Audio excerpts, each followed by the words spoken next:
Hola, bienvenido de nuevo. Hoy traigo un libro de Dr Seuss que se llama The Lorax. A lo mejor ya has visto la película. Bueno, yo te invito a que leas el libro con nosotros. La pregunta que te voy a hacer es, ¿cómo se llama el árbol protagonista de la historia? Lo nombran muchas veces, así que presta atención y luego me lo cuentas. Si tienes el libro, ve a buscarlo y así lo leemos juntos. Soy Mónica, bienvenido a Peque Books.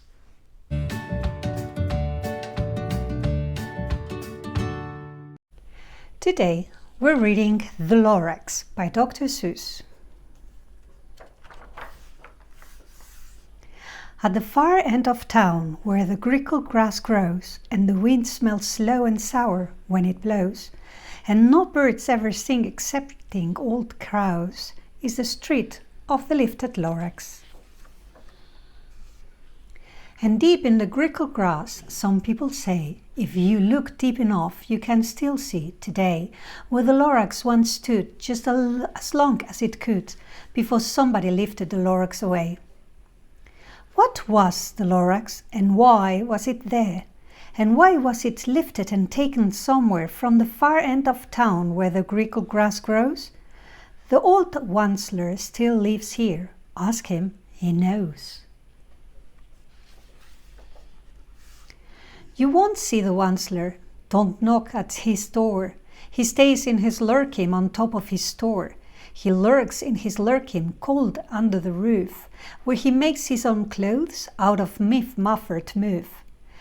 And on special dank midnights in August he peeks out of the shutters, and sometimes he speaks and tells how the Lorax was lifted away. He'll tell you, perhaps, if you're willing to pay. On the end of a rope he lets down a tin pail, and you have to toss in 15 pence and a nail and the shell of a great-great-great-grandfather's snail.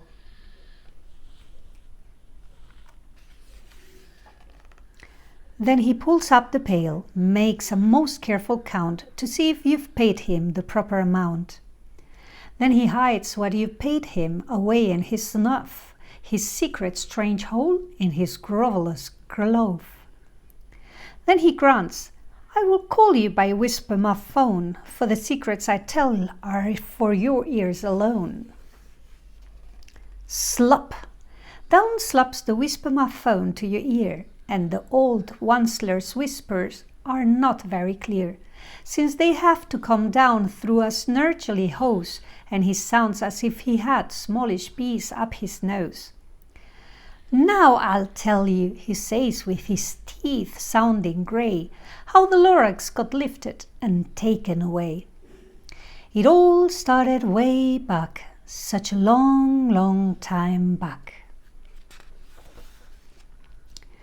Way back in the days when the grass was still green, and the pond was still wet, and the clouds were still clean, and the song of the swoomy swans rang out in space.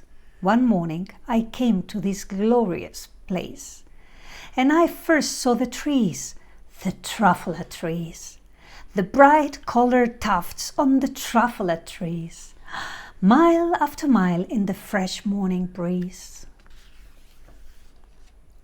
And under the trees I saw brown barbaloots frisking about in their barbaloot suits, as they played in the shade and ate truffle fruits. From the rippleless pond came the comfortable sound of the humming fish humming while splashing around. But those trees, those truffle trees! All my life I'd been searching for trees such as these. The touch of their tufts was much softer than silk, and they had the sweetest smell of fresh butterfly milk. I felt a great leaping of joy in my heart. I knew just what I'd do. I unloaded my cart.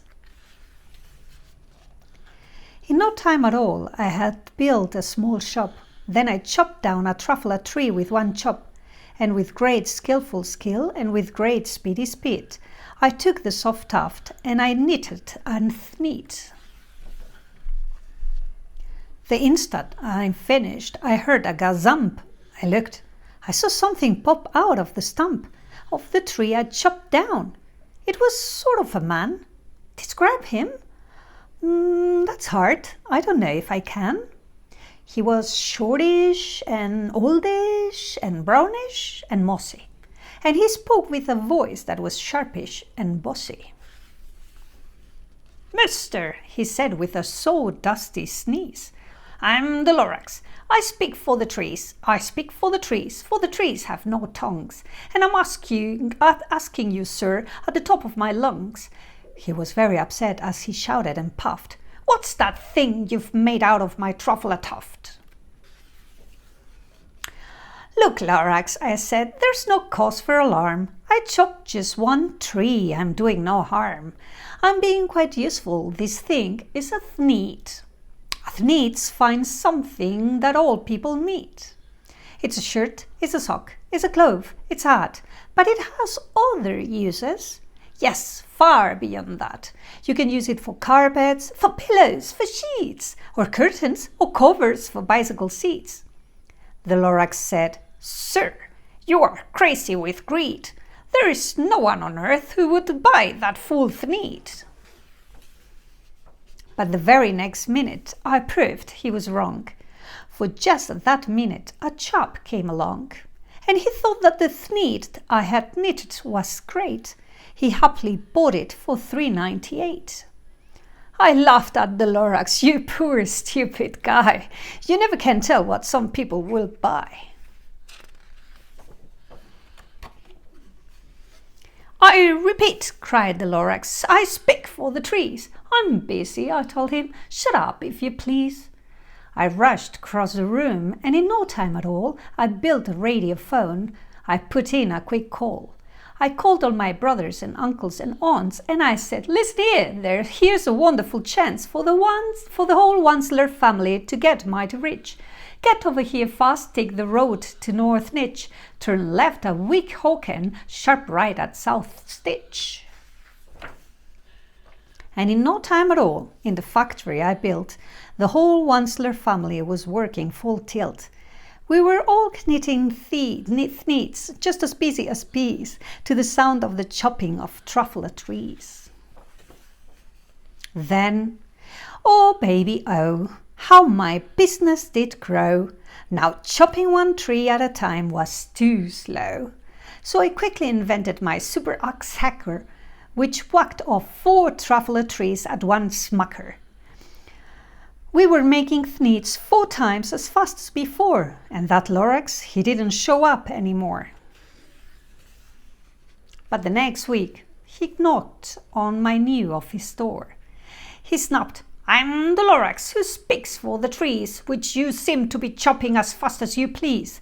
But I'm also in charge of the brown barbaloots, who played in the shade in their barbaloot suits and happily lived eating truffled fruits. Now, thanks to you hacking my trees to the ground, there's not enough truffle fruit to go round, and my poor barbaloots are all getting the crummies because they have got enough food in their tummies. They loved living here, but I can't let them stay. They'll have to find food, and I hope that they may. Good luck, boys, he cried, and he sent them away. I, the Wansler, felt sad as I watched them all go, but business is business, and business must grow, regardless of crummies in tummies, you know. I meant no harm, I most truly did not, but I had to grow bigger, so bigger I got. I biggered my factory, I biggered my roads, I biggered my wagons, I biggered the loads of the thneeds I shipped out. I was shipping them forth to the south, to the east, to the west, to the north. I went right on biggering, selling more thneeds, and I biggered my money, which everyone needs. Then again he came back. I was fixing some pipes when that old nuisance Lorax came back with more gripes. I'm the Lorax, he coughed and he whiffed, he sneezed and he snuffled. He snargled, he sniffed. Wansler, he cried with a croffless croak. Wansler, you're making such smugglers smug. My poor swimmy swans, why, they can't sing a note, and no one can sing who has smoke in his throat. And so, said the Lorax, please pardon my cough, they cannot live here, so I'm sending them off. Where will they go? I don't hopefully know. They may have to fly for a month or a year to escape from the smoke you've smoked up around here. What's more, snapped the Lorax, his dander was up. Let me say a few words about gloppity glop. Your machinery chugs on day and night without stop, making gloppity glop, also sloppity slop. And what do you do with this leftover goo? I'll show you, you dirty old Wansler man, you. You're glumping the pond where the humming fish hummed. No more can they hum, for their gills are all gummed. So I'm sending them off. Oh, their future is dreary. They'll walk on their fins and get woefully weary in search of some water that isn't so smeary. I hear things are just as bad up in Lake Erie. And then I got mad. I got terribly mad. I yelled at the Lorax. Now listen here, Dad. All you do is yap yap and say bad, bad, bad, bad. Well, I have my rights, sir, and I'm telling you, I intend to go on doing just what I do. And for your information, you Lorax, I'm figuring on biggering and biggering and biggering and biggering, turning more truffle trees into thneeds, which everyone needs. And at that very moment, we heard a loud whack. From outside in the fields came a sickening smack of an axe on a tree. Then we heard the tree fall, the very last truffle tree of them all. No more trees, no more thneeds, no more work to be done. So in no time, my uncles and aunts, everyone, all waved me goodbye. They jumped into my cars and drove away under the smoke-smuggered stars. Now all that was left 'neath the bad-smelling sky was my big empty factory, the Lorax, and I. The Lorax said nothing, just gave me a glance, just gave me a very sad backward glance as he lifted himself by the seat of his pants, and I'll never forget the grim look on his face when he hasted himself and took leave of this place through a hole in the smoke without leaving a trace.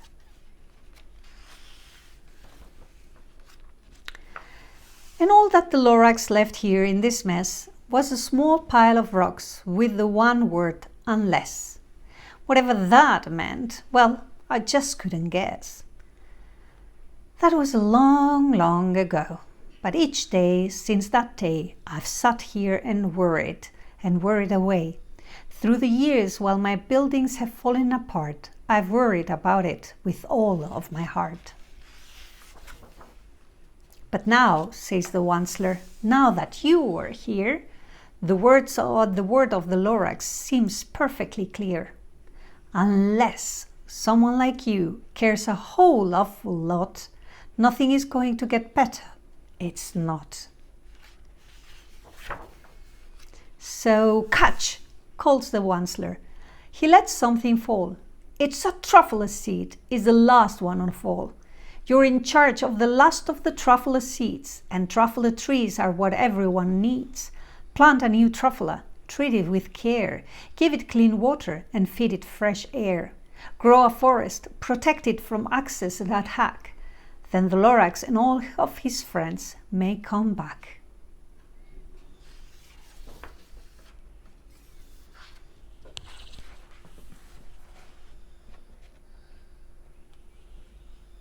¿Qué te ha parecido el cuento? Espero que te haya gustado y sobre todo que respetes a los árboles después de ver lo importantes que son. ¿Te acuerdas cuál era la pregunta? ¿Cómo se llama el árbol que sale en este cuento? Vamos allá.